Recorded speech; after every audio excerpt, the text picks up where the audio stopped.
In case you somehow haven't heard of it before, Hollow Knight is a Metroidvania released in 2017, however its story didn't quite start there. The developers have started putting together the general concept for the game all the way back in 2013, with the creation of the game Hungry Knight for the Ludum Dare Game Jam. The theme of the game jam was 10 seconds, which translated into your character perishing if you don't eat for 10 seconds. The game has you absolutely schmoving across the screen, trying to figure out what your little guy might want to eat, defeating anything in your way, while touching any enemy kills you instantly.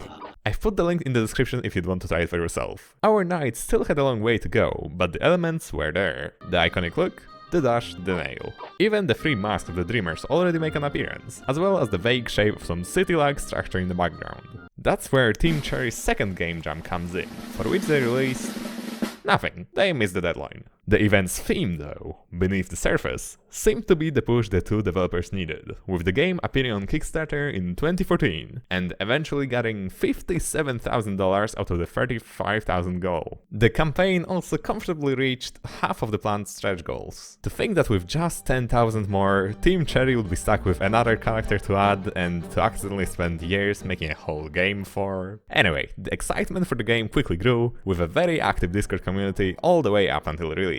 Despite the game's humble beginnings, the skill, creativity and passion behind the project could be felt from the start, and would soon be rewarded by selling 1 million copies in about a year. The game's release on Nintendo Switch was even more successful, selling over 1,250,000 copies in a month. The concept put together at the beginning of development intertwined perfectly with the Metroidvania genre. The winding corridors of Dracula's castle or of an alien planet here become the pathways of a giant insectoid colony, with different biomes housing different subspecies. The marsh will be filled with dragonflies and mantises, while the caverns are crawling with spiders and larvae.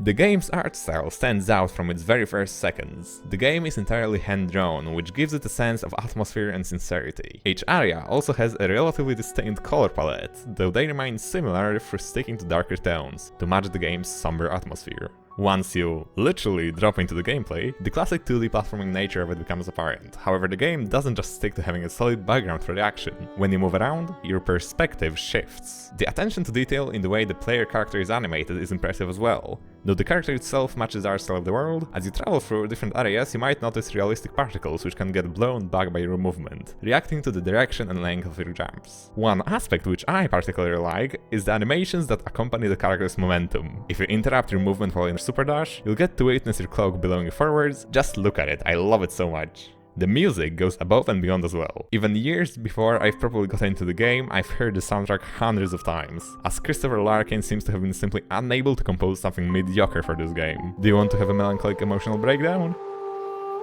Do you want to feel like you've upset a deity somehow?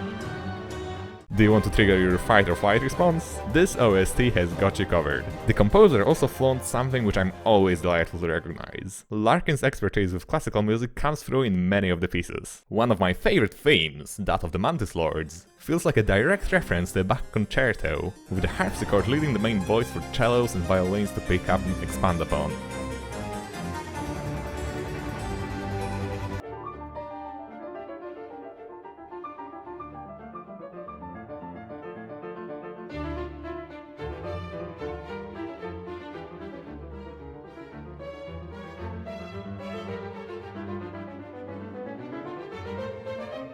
I could nerd out about the soundtrack for hours, so I'll stop myself there, but this soundtrack does not miss. Like, my man, you didn't have to go this hard for the theme called Crossroads, but I definitely appreciate it.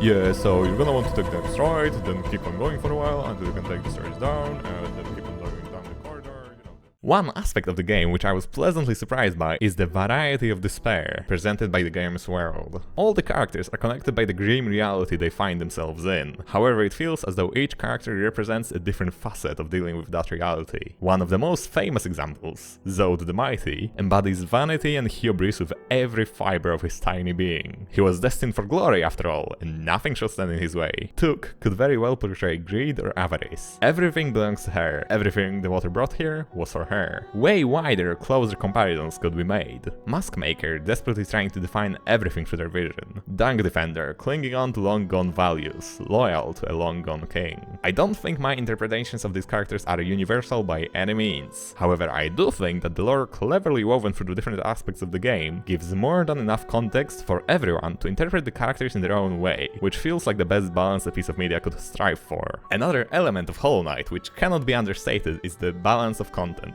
What do you do to satisfy both the players who want to complete a fun game in a satisfying amount of time, and players who crave challenge, secrets and bonus levels? Well, you make 5 separate endings, awarded to the player based on their completion percentage of overall content. As I belong to the second group, I was absolutely delighted to realize that the developers prepared challenges to test the player's skill in both the fighting and the platforming aspects of the game's mechanics. As some of this content was added in a later DLC, it really feels as though they recognize how much people appreciated their journey and wanted to reward players in return. And well, who knows what the future may bring? Is Silksong a prequel? A sequel? What other games might Team Cherry bring us if they ever actually finish Silksong?